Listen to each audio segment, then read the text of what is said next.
Not bad. Thanks for joining us. Okay, it's my pleasure. Okay, just so all of you know, we are also going live on YouTube. The only reason why is so we can have a link that we can share with users who haven't registered yet. Okay. These are mostly clients from XP who are going to be joining. Okay, Arthur? Okay, good. Okay, good. I'm just going to adjust my lights here. Sorry. Let's see here. Maria. Oi. Alô? Yeah. Oi. There we go. Não, eu que vou fazer o Q&A, Benny. So what I think we can do, Elisa, it's as we organize, I introduce Arthur, I introduce you.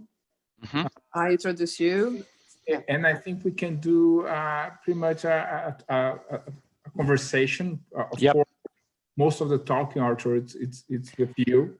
Yep, and you'll be using basically the questions that you sent me as kind of the framework, which is exactly. great. Exactly. Okay. And if by any chance we go in a different direction, like myself and Elisa, we might ask you any follow-up questions. No problem. No problem. Guys, just cutting you, we're going live now, okay? Okay, great. But the Q&A in the end, Benny. Okay. The Q&A. Okay.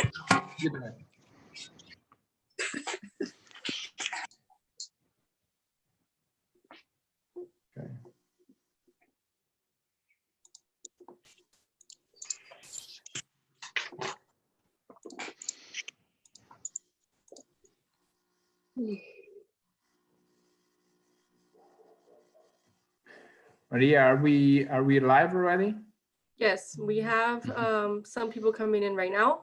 So just let's give it about 2 minutes, just so the participants can join the meeting. Para quem já conectou no webinar, a gente vai estar começando em mais ou menos 2 minutinhos, tá, pessoal? A gente só está aguardando os demais participantes ingressarem na reunião.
Maria, can we begin?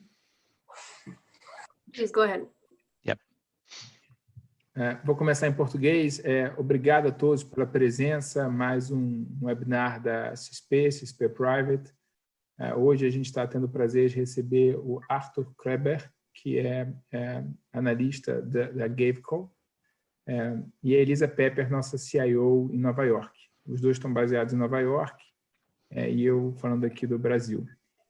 Vou passar para o inglês para a gente continuar toda essa entrevista e bate-papo em inglês, língua nativa do Arthur. So Arthur, thank you so much for joining us tonight. Just a little bit about yourself. I will begin introducing you. Arthur founded Dragonomics and then joined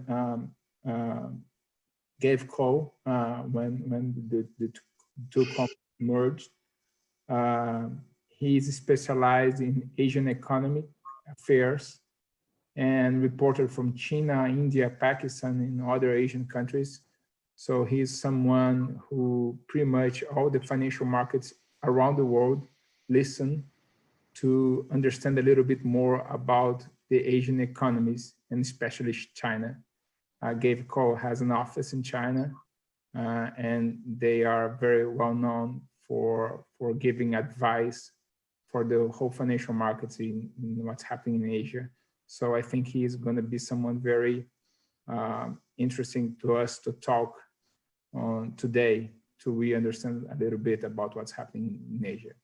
And also with us, Elisa Pepper. Elisa is our CIO. It's the head of our Global Asset Allocation Committee based in New York. On her team, she has people in New York, Miami, Switzerland, and also Brazil. So I first passed to Elisa so she can do the first question to Arthur, and from there we go on. Thank you so much for both of you. It's my pleasure to be here. Thanks. Thank you, Benny. First of all, I want to introduce Benny since he didn't introduce himself. For those who haven't had the pleasure, Benny is the global head of XP Private. So we can move on to the first question for Arthur. In your recent paper, A Bad Prognosis, you contrasted the experience of China and the rest of the world, which includes countries that were more proactive, such as South Korea, Taiwan, and Singapore, and those that were late to react, such as Italy and the US, right? Given that China's experience includes both a reactive approach in the province of Hubei and a more proactive in the rest of the country, what are the most important lessons that you think we can learn from the Chinese experience? I think the key thing is really just that the kind of very strong social distancing measures that are now taking root in the United States and Europe, they really work, and they work really fast, right? So if you look at China, on January 23rd, they essentially quarantined the city of Wuhan and about 15 surrounding municipalities in the province of Hubei. And in Wuhan, we now know that there was already an epidemic that was, pretty much out of control and putting a really horrible burden on the public health facilities there. And the virus had begun to creep out into other parts of China, but there were only a few cases. So what you can see from the data is that within 5 days of putting in these very strict social restrictions, quarantining much of Hubei, and then really strongly limiting the ability of people in the rest of China to move about. Within 5 days, the epidemic curve outside of Hubei began to level off. And within a matter of about 3 weeks or so, the daily increase in cases outside of Hubei was down to about 0.1 or 0.2%, right? So there was a very dramatic and very quick response to this. And then if you look even within Hubei, where there was a much bigger problem, also within less than 2 weeks, you start to see a dramatic reduction in the daily increase of cases. And within about a month or so, they had gotten the daily increase down to, less than 0.5%. But of course, because the base was higher, a small percentage increase involves a much higher number of cases than was the case in the rest of China. But the key point here is if you do these things, they really work, and they work really fast. So for example, in New York, where I am now, where we started to introduce some partial social distancing and closure mechanisms about a week ago. And then on Sunday night, we started a full scale, no activity, don't go out, all non-essential businesses closed. I think this should show up within a week in the data in terms of the number of cases. Now, you still have to keep those measures in place for a little bit longer, but the key lesson from China is that these measures, although they seem extreme and they're very painful and they come with a lot of economic costs, they really work. Great. Yeah, follow-up question on that. You mentioned in a paper that you just published on March 23 that the lockdown should remain in place for at least 1 month, if not more. You correctly predicted as well that policymakers would inevitably be forced to decide between the death from coronavirus and the health of the economy. So what's your view on the Trump's recent announcement of a potential return to work by Easter. And actually in Brazil, it's pretty much the same. We have a president that is saying that he wants everybody back to work, and the governors, the state governors are saying that they will not allow people back to work. So it's in pretty much a mess here in Brazil. Okay, well, so again, if we there's a lot in that question, so let me take it step by step. First, if we go back and again look at the experience of China, basically what happened was they imposed these restrictions on January 23rd in Hubei, and really by about a week later, pretty much every other city in China was under some kind of a lockdown. And what you can see is that after about a month, a lot of these restrictions were left in place, but the government started to put much more emphasis on getting people to work. And from the high frequency data that we have, and I actually, you have not allowed me to share a screen. If you can, Maria, if you can let me share the screen, I have a couple of slides that I can put up. If not, it's not essential.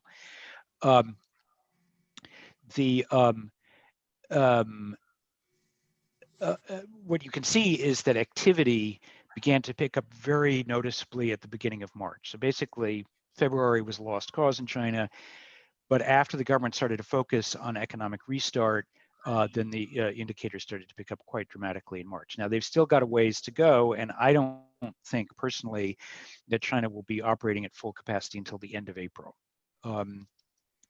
But we're now 2 months after the imposition of these controls, and China's probably operating at something like 70 or 75% of full capacity, or maybe a little bit more.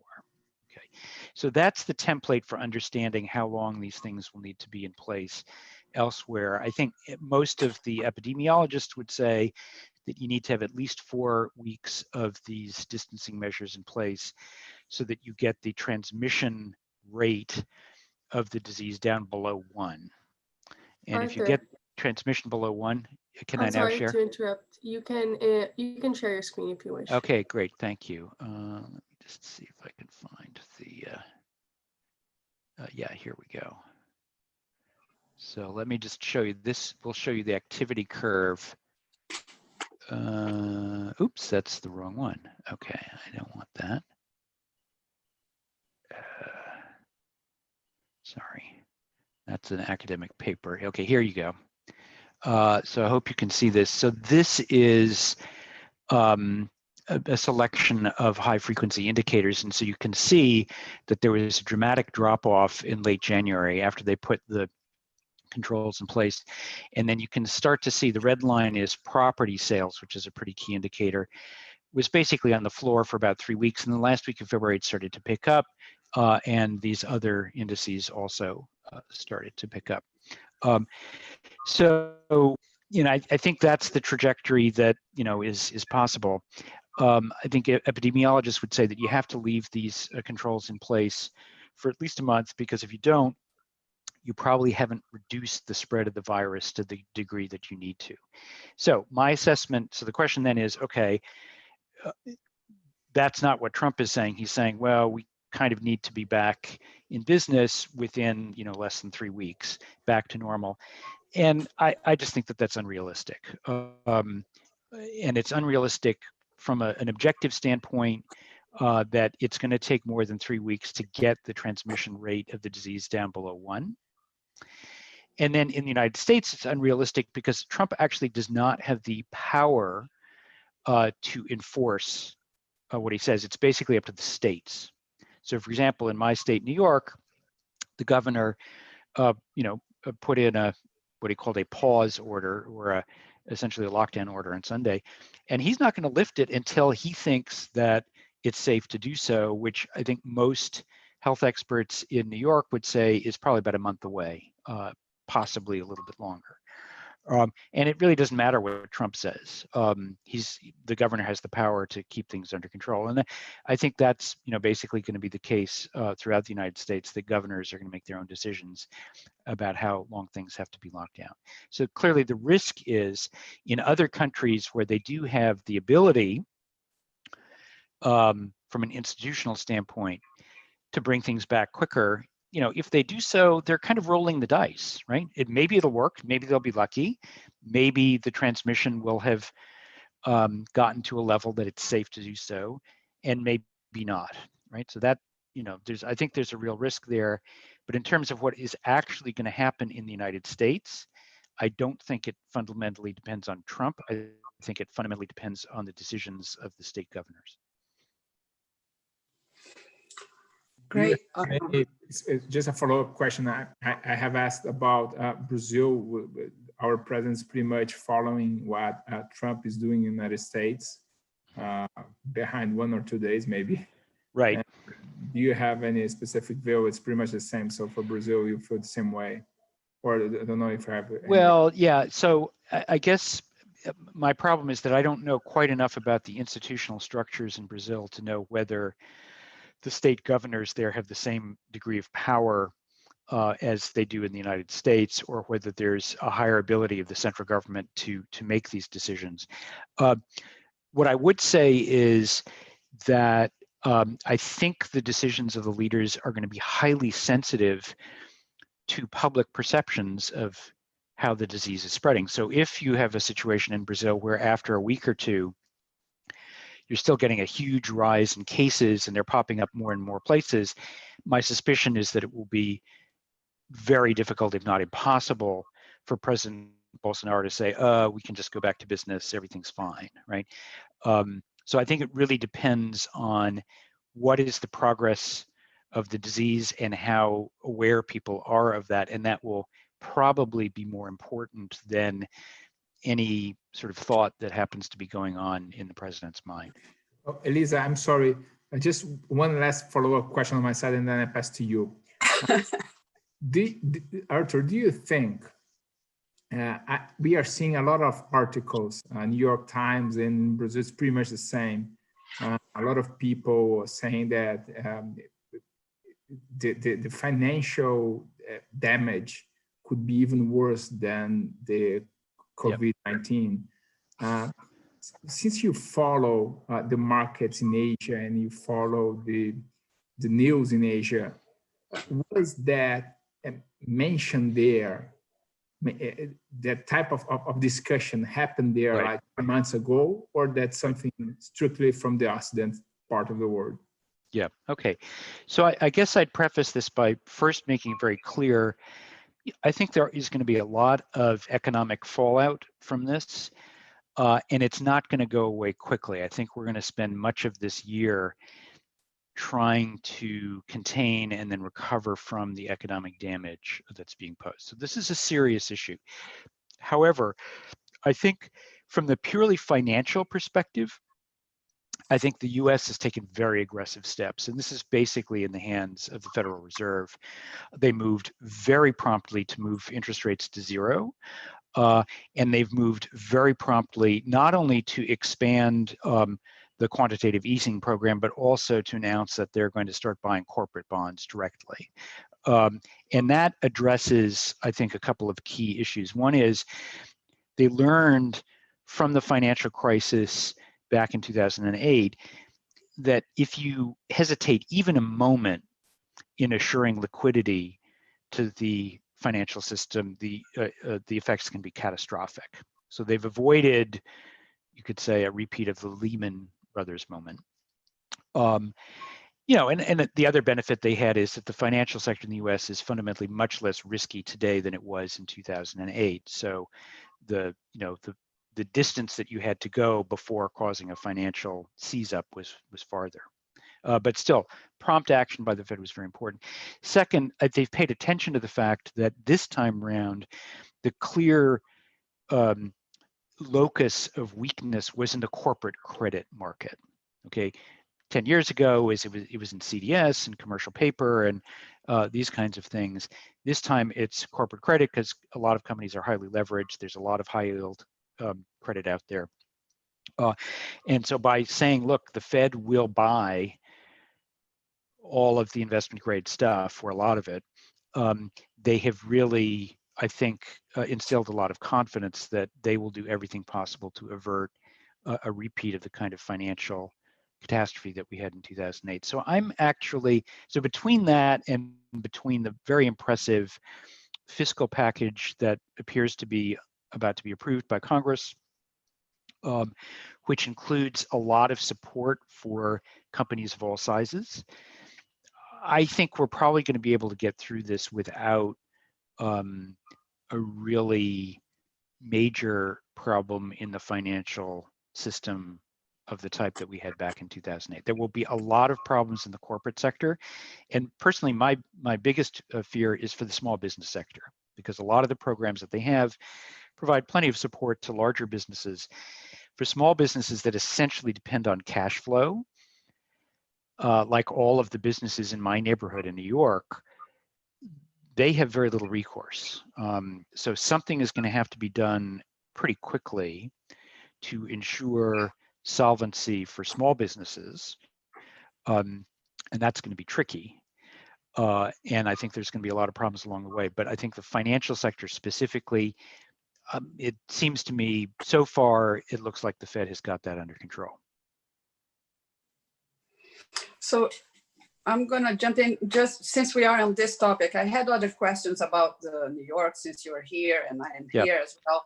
Your base case you already spoke about in terms of timing of the disease and what can be done in terms of dire consequences that we all read, the worst case scenario. But in terms of the spread and deaths, I mean, we were talking about New York becoming the epicenter after Italy calms down, and we become then the focus of attention, I guess, of the world in terms of controlling or not this epidemic.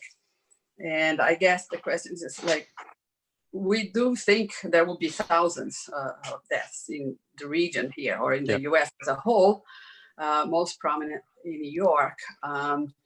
Do you, believe that we will be able to control it and all of there is a lot of good wishful thinking, I would think out there for warmer weather or for vaccines or for treatment. And you mentioned, you alluded in your paper that this is all wishful thinking after all, because we can't count on them. How do you view all of that? Okay, so I'll start backwards on that. Yeah, I mean, I think there's been a lot of commentary about, well, maybe the virus will die down in warmer weather. Maybe we'll get a treatment or a vaccine in a really short period of time. This will all go away. And I think we have to be careful not to put too much weight on these ideas. It may be that the virus will get weaker with warmer weather. We just don't know. The evidence against that, to me, is if you look at the seasonal flu in the United States, it's already been in decline for the last 5 weeks, right? Which it normally does, and a big part of this is weather related. At the time that the seasonal flu has been going down, the coronavirus has been accelerating. So if it is sensitive to weather, it is not sensitive in the way that other analogous viruses are, right? You also see that there's been a lot of cases and some acceleration, even in countries that have quite hot weather, such as Singapore, Australia, and so forth. So, and I think even some of the work on seasonality suggests that when a disease is new, these seasonal effects may be very weak. And then in future years, when this virus probably just becomes a regular thing that is in the world, it may ebb and flow with the seasons, right? So at the moment, I just don't think that we have any good reason to believe that over the next couple of months, in the countries that are seeing large outbreaks, that the warmer weather will help. Now, second point is, let's say it is sensitive to warmer weather, and therefore in a country like Brazil, for example, the spread isn't going to be so fast now. But what that means is that 3 or 4 months down the road, when Brazil does have its normal flu season, you could be very vulnerable to this, okay? So if you do believe that seasonality is a feature here, then in a country like Brazil, what you absolutely should be doing is taking maximum precautions now so that you don't wind up with a big outbreak later in the year when the seasonal conditions are less propitious. Okay, so that's on the seasonality. On the drugs, there's been a lot of press about various treatments. There are a lot of clinical trials going on. Just a couple of observations. First of all, if you look closely at the things like chloroquine, which have been identified as potential treatments, almost all of the success stories are test tube reactions, so-called in vitro, right? So they put some cells of the virus or whatever in a test tube with some molecules of the cure, and they observe the reaction. That's not enough to demonstrate a cure. You have to then do in vivo trials, which means with animals or humans, actual living bodies. And what we've seen there is that where they have done trials in vivo, the results have not nearly been as good, right? We also know that viruses in general are very difficult to treat. Coronaviruses are even more difficult to treat than normal viruses. So it's just not realistic to expect that we're going to get effective treatments proven in clinical trials within the next 2 to 3 months. And even if we do get them on that time horizon, scaling up production of them so that they can be useful will take another 3, 6, 9 months, right? So if you're trying to control a virus in the next 4 to 8 weeks, these treatment options are simply not viable. And there's no public health expert in the world who thinks that it's possible to develop an effective vaccine in probably less than a year. So the treatments just are not relevant to, they may become relevant later on, and it's good that there are all these clinical trials going on, because if 6 months down the road we do have an effective treatment, that'll be really great, and we'll have another tool for controlling this, but it's not relevant to the task at hand for the next month or two. Got it. Oh, I just want to make one other point, because you started out with the question of death rates and impact in New York. I think there's been a lot of confusion on this because people have focused on the death rate, which is very difficult to measure, because what you want to know is how many people die per people infected. But we don't know how many people are infected because so many infections are asymptomatic. They have no symptoms. So all we can do is we can take the reported cases, which are much less than the true number of cases, and then divide the number of reported deaths into that, and we get a fatality rate. And the problem is those fatality rates are all over the place. They're high in some places, low in others. That has to do with how well they're testing. It has to do with the quality of the public health systems, et cetera, et cetera. What we do know for certain is that if it is left uncontrolled, this virus is severe enough to overwhelm a public health system. That's what happened in Wuhan. That's what happened in northern Italy. And that's what we're worried about might happen in New York. In other words, so many people will have severe breathing problems that force them to go to the hospital and maybe have to go on ventilators, that you can easily get into a situation where there are far more patients than there are available beds or ventilators, right? And that's a distinct thing from the death rate. It's a question of the severity of the disease, which again is difficult to measure, but we have 2 very powerful case studies from Wuhan and northern Italy that show that this could happen. And if it does happen, it's really bad. And so you really want to ensure that that does not happen. And then afterwards, you can figure out exactly what the death rate is and so forth. But what's important right now is not so much the death rate, but the severity rate and the ability for a large number of severe cases to overwhelm a hospital system. Which we could be getting to at some point in the year. Yeah, no, it's a real risk. Not everywhere in the United States, probably, but certainly in New York, it is a real risk, and probably in other major cities in the United States where you have high concentrations of people, a relatively low number of ICU beds per 100,000 population. It's a real risk. Okay. We have talked a little bit already about the recovery of the China, of the economy in China. But I would like to go a little bit further on that and try to understand what were the tools that China used and the Chinese government used to support the recovery that we can learn from, and then the rest of the world can try to follow. Yeah, let me just see here. Is this my?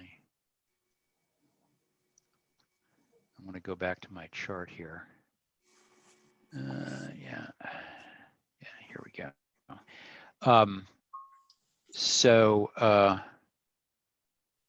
Okay, so can people see this? I'm getting conflicted. No. We Okay. were there, but then we lost. Okay, let me just see here. I have too many things open on my screen, unfortunately. Let me just see if I can find this.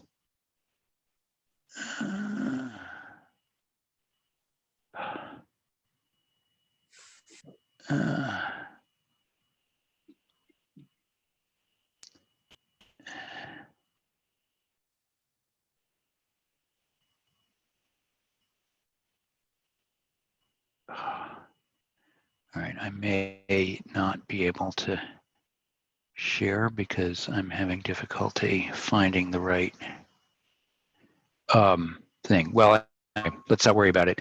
I think the key lesson from China, unfortunately, is that they had some good luck. And the good luck was that this virus really became a problem right before Chinese New Year. And Chinese New Year is a time when, you know, everyone goes home and economic activity falls to a much lower level naturally. So you were always going to have a couple of weeks at the end of January, beginning of February, where there wasn't much going on. So basically what the government said, okay, we're going to go from not much to nothing for a couple of weeks. So amplify the existing Chinese New Year slowdown. And then we're going to extend it by a couple of weeks.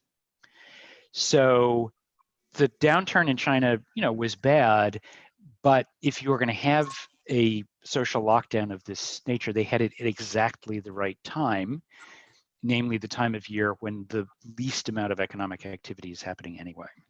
So that's the first thing that they did, which they didn't do, was just luck.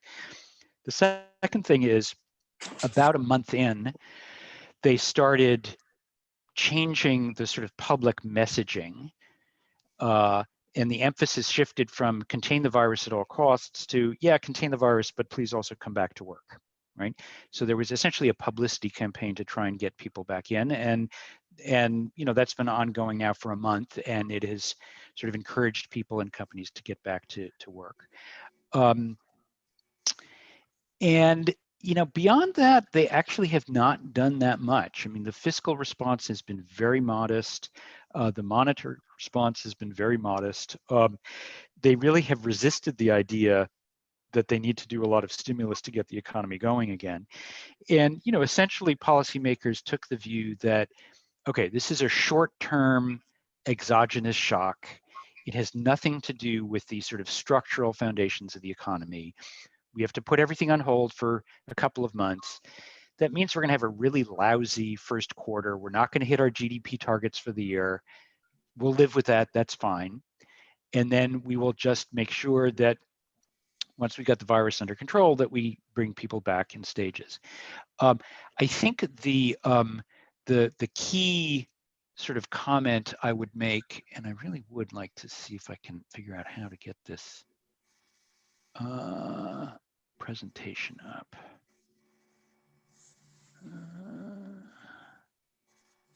And I'm just not getting it. All right.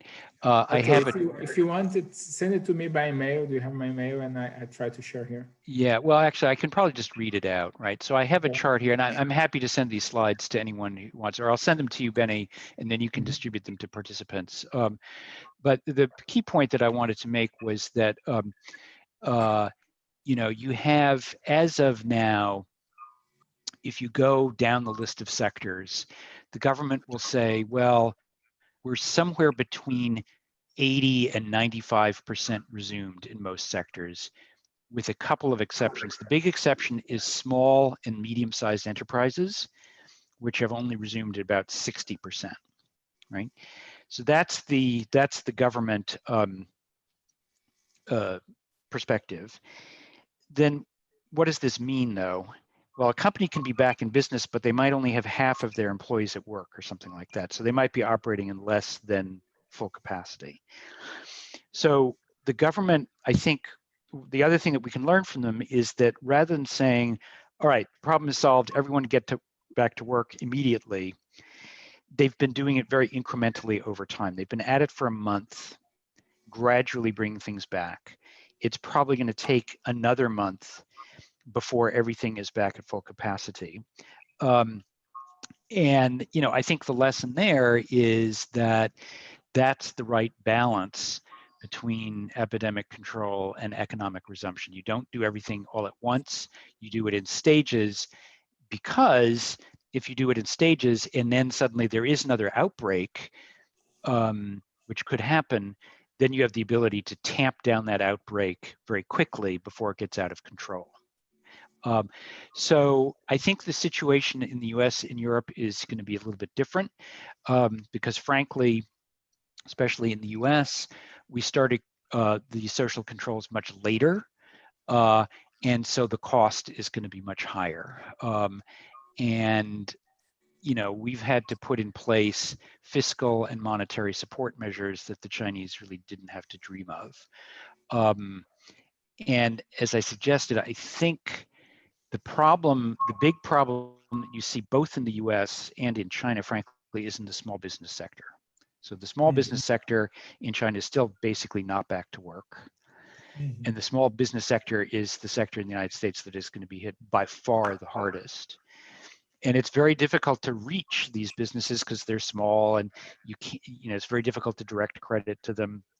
A lot of them don't have banking relationships anyway. They're very heavily cash flow dependent, et cetera, et cetera. So I think there frankly aren't a lot of lessons that we can learn from China about how to stage the economic recovery. That's, I think, going to be more dependent on individual circumstances in each country. But a common feature is that the biggest problem is going to be getting the small business sector, back in action. Elisa. Yes. I would propose that we go over the Q&A. We have several questions already. Yeah. We do have another question here that we prepared, but Arthur pretty much covered already between the recovery. So what do you think? Let's go over the Q&A. Yeah, and if you want, I see the questions here. I can just go through them if you like. Okay. Yeah, okay. So the first question is, basically, what did Japan do? And that's a very good question, because what's interesting, Japan has not had a very large outbreak, but they also have not done the same kind of things that were done in Taiwan, Singapore, and Taiwan in terms of aggressive testing, contact tracing, and so forth.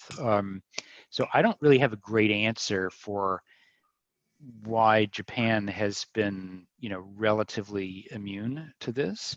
I think the argument that I've heard there is that they were aggressive at identifying outbreak clusters and containing the individual clusters, and maybe that's the answer. But is so often the case, it seems like whatever is going on in Japan is unique to Japan, and it doesn't have very many lessons for the rest of us, unfortunately. But that's a good question, and I think we should do a little bit more research on that. The next question is about the effectiveness of the U.S. stimulus. I think it'll be pretty effective. I think it touches on a lot of the right things. Essentially, you have to think of the fiscal stimulus for this as essentially a bridge loan, right? There's nothing fundamentally wrong with the U.S. economy or in these economies in Europe that are having the same problems. You've had this sudden shock that has forced essentially the government to order huge swaths of the economy to shut down for a limited period of time. And then in principle, we have pretty high confidence that as long as we do this properly, we can get people back in business 2 or 3 months down the road. But the problem is, how do you make it from now to 2 or 3 months from now? And if you're a big company, you have cash reserves and so forth, no problem. If you're a smaller company, you rely entirely on day-to-day cash flows, you probably can't make it. And if you're a worker, again, if you're living paycheck to paycheck, you can't make it. So you have to essentially have some kind of income guarantee for workers and particularly smaller businesses. And the U.S. stimulus package has a lot of that in that. Essentially, what it does is it says if you go on unemployment, you can get $600 a week, which is equivalent to working 40 hours a week at a minimum wage of $15 an hour. So if they can actually get that going, that will be huge in terms of enabling ordinary households to get through this. There are loan to grant programs for businesses that if they work will be very good. Certain states like New York have put in place rules that say if you're a small business, you don't have to pay your rent for the next 3 months. There's relief for household mortgage payments, et cetera, et cetera. So I think I haven't looked at all the details, but broadly speaking, it seems to me that the stimulus is pretty well designed and it's hitting the right kinds of things. Even so, I think there are going to be a lot of people and businesses that fall through the cracks. So it's going to require a lot more ongoing work to make sure that everyone who needs help gets it. And then after that, of course, there'll be an exit strategy problem of, okay, once things are more or less back to normal, how do you withdraw these kinds of support so that you're not left with excessive government expenditure or an inflationary problem? But I think the U.S. Fiscal package is pretty good.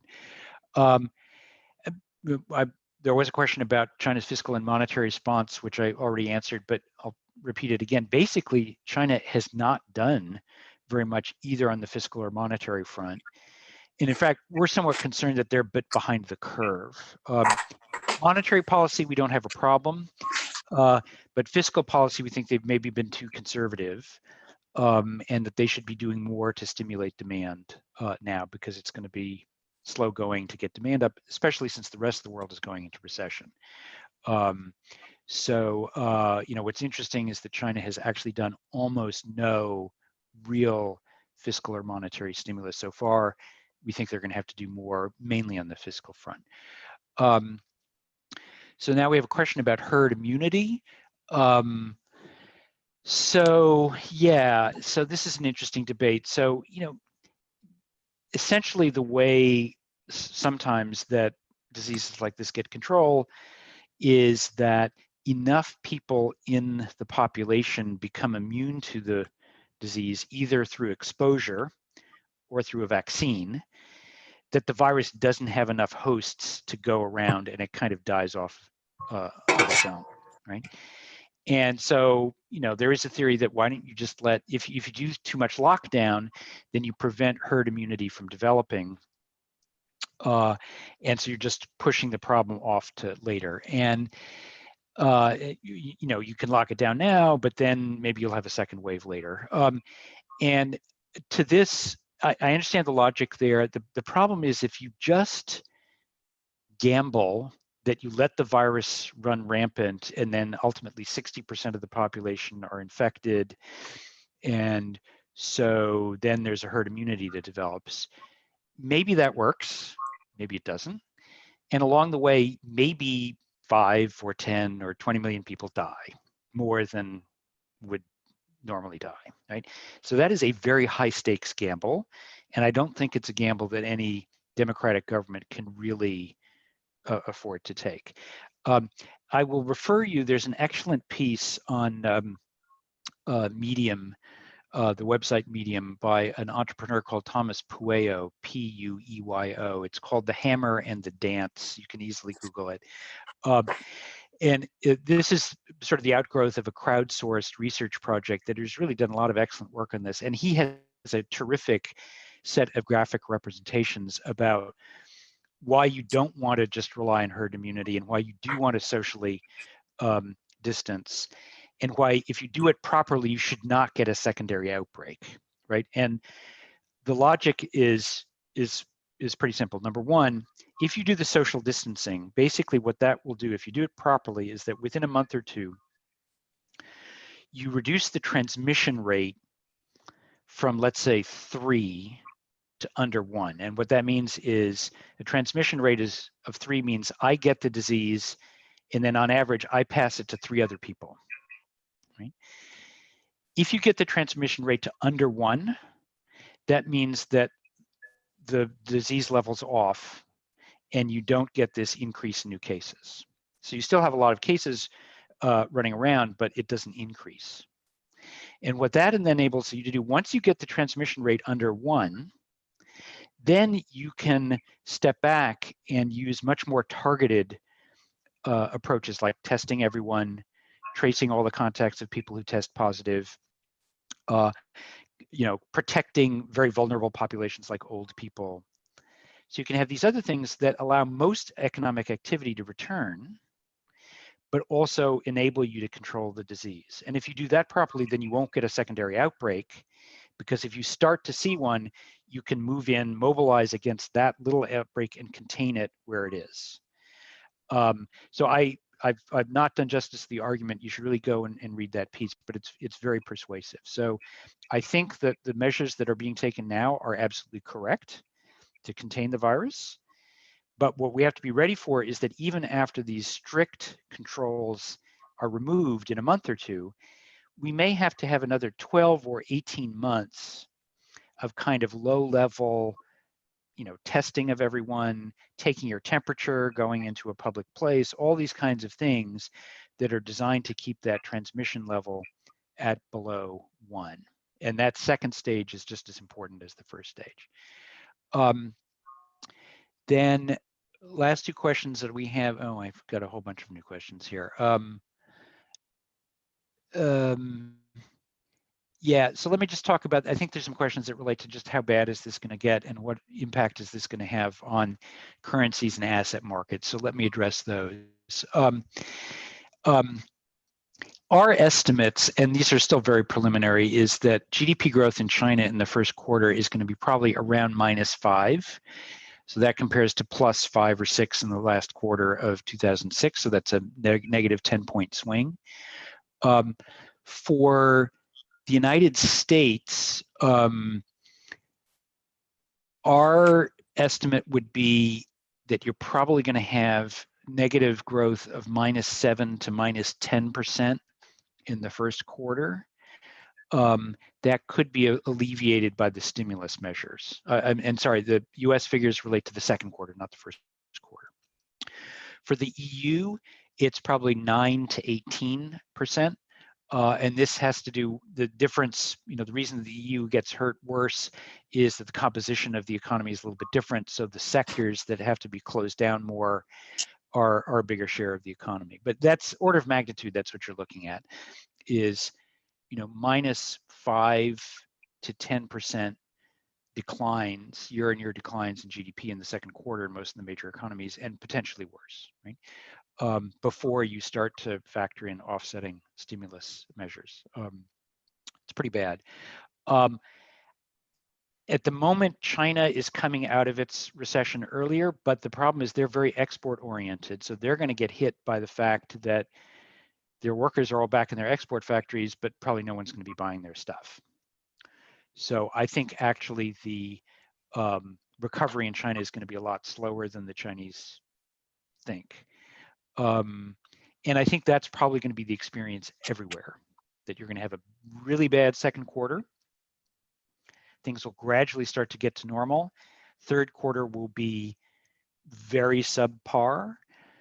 And then in the fourth quarter, maybe you'll get back to something close to regular economic activity. I don't think you're going to have a V shape. It's going to be a very long U-shaped recovery. In terms of what this means for asset markets, I think what we learned in 2008, 2009 was that asset markets after the global crisis got very highly correlated.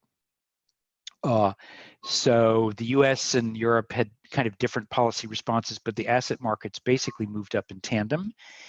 And I think that's probably what you're going to see here now, is that because of the strong stimulus efforts that you're seeing in the US and Europe, that those markets will recover, more or less in tandem. Emerging markets, I think, have a problem in that there has just been a huge flight to safety, so there have been big outflows. China has been somewhat exempt from these outflows. So I think investors were pretty early to pick up on the fact that China was handling this in a way that was going to lead to an earlier recovery. So, at the margin, we're more, bullish on Chinese assets. On currencies, we have a lot of debate on this internally. I think on currencies, it's pretty much a wash, right? You have the Fed being like super easy, so that should be negative the US dollar. On the other hand, the US is the safe haven. Its economy structurally is, the most vibrant in the world. So that's going to be supportive of the dollar. So I guess I wouldn't see a huge movement in the dollar one way or the other. A fair amount of volatility, which we've seen. But at the end of the day, I would expect the dollar to be more or less trading in the range that it's been at over the last several years. And I would expect that emerging markets in general would be a little bit slow to pick up relative to the US, just because there's this anxiety question and the flight to safety issue. And let's see here. There was a question about what can the Fed do to help small businesses? I don't think much. I think Fed policy is irrelevant from the standpoint of business support. I think that's where you really need very targeted administrative and fiscal level measures, both at the national level and at the state level, because it's the states that really can go around and tell the landlords, you know what, you just can't charge rent for the next 3 months to all these small businesses, stuff like that. There's a question about the impact on the renminbi. Yeah, basically, again, we have divisions of opinion within GavCal. My view is that the renminbi internationalization drive really sort of hit a wall in 2015, from which it has not yet recovered. And that's because essentially the government realized that in order to maintain the stability of its financial system, they needed to maintain very strong capital controls. And as long as there's strong capital controls, then the renminbi is really not very useful outside of China, either as a means of payment or as a store of value. And that's shown in the data. It's not being used as a means of payment or as a store of value by anyone to any significant degree. And I don't really think that this changes the equation that much at all. I think what is very clear is that renminbi fixed income instruments are becoming a very useful safe haven asset. Their performance in times of stress has been very, very good.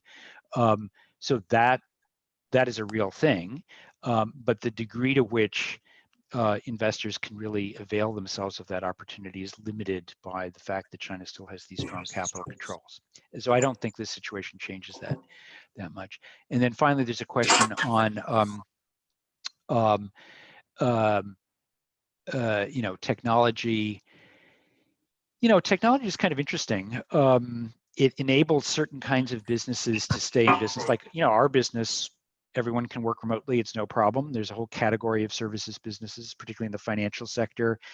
You can just carry on with everyone working from their home, doing Zoom calls or, logging into their computers remotely.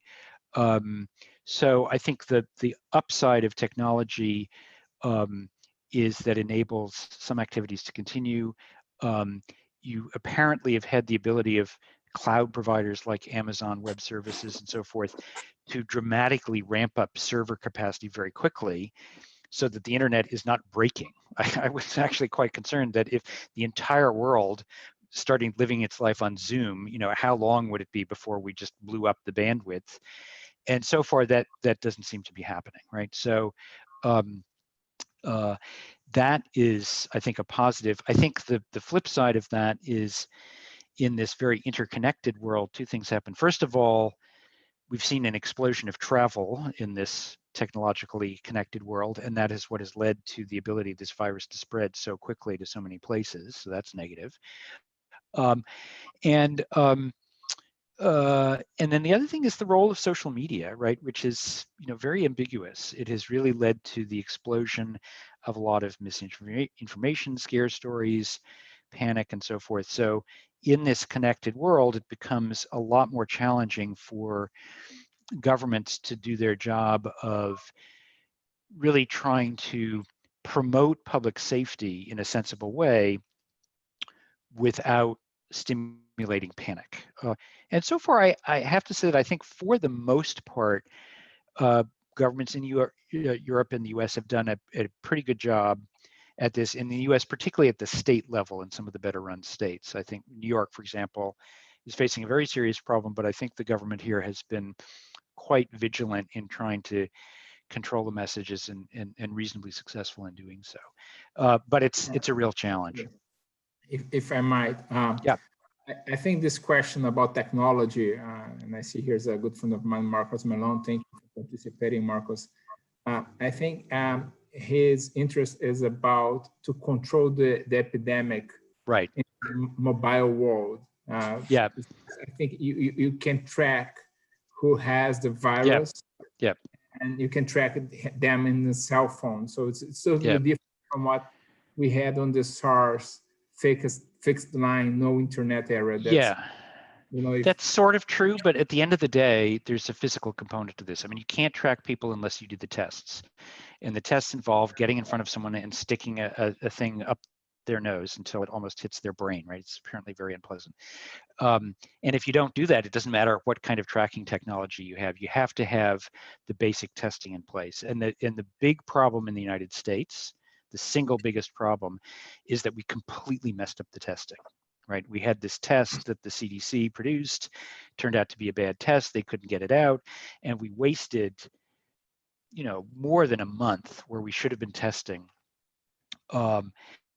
And all the technology in the world doesn't help you if you can't get the tests done. So yes, we have these additional tools that once you have the basic data, enables you to make use of it much more effectively. But at the end of the day, there is a major offline component to this, which the Asian economies like South Korea and Singapore and Taiwan and Hong Kong have done really, really well. It's just getting out there, physically doing the tests, physically doing the temperature screenings, doing all of that basic on the ground stuff. That is really critical, and there's no sort of magic technological substitute for that. You can't do a COVID-19 test by Zoom, though I wish you could. That would be a lot more comfortable.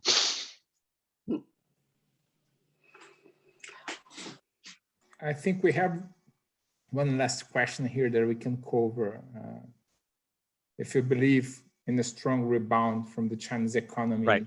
and recession in the rest of the world, and in this case, how the dollar will move, and actually how China it's the winner of this situation.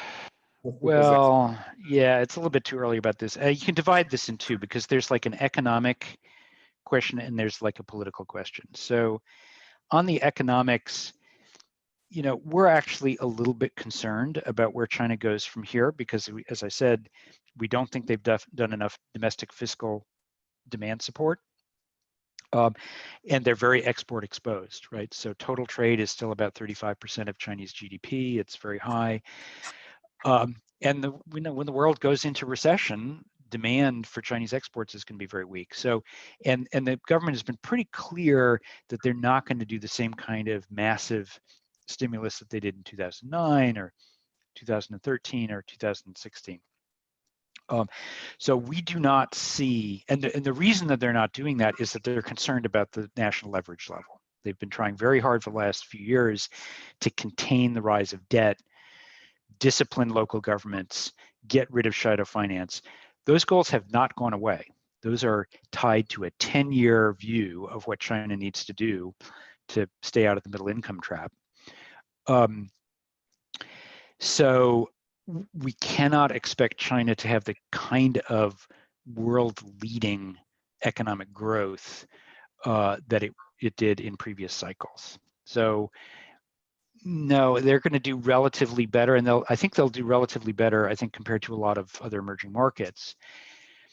But globally, I'm not so sure about that. So I would not.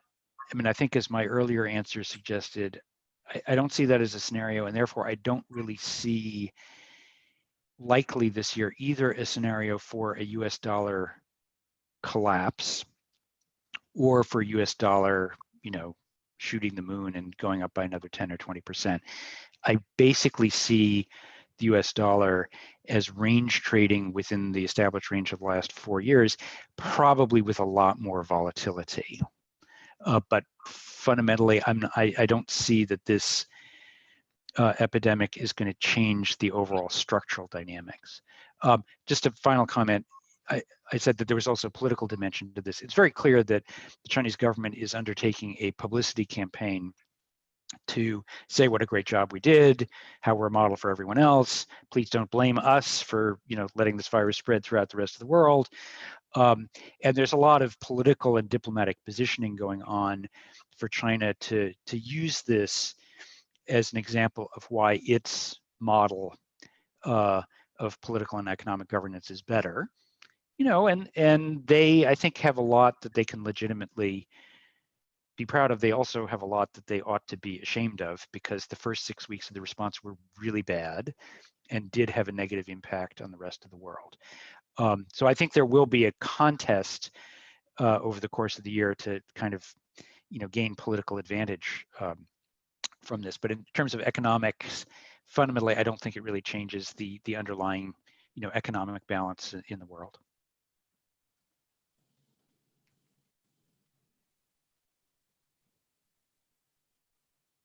Benny, I think you're muted. Yeah, I'm muted.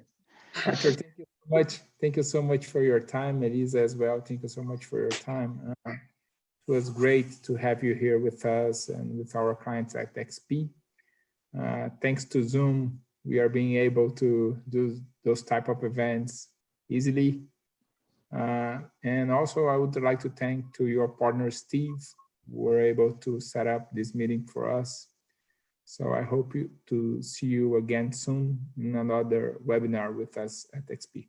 Yeah, Thanks. It was my pleasure. Thanks so much. Bye-bye. Thank you, Arthur.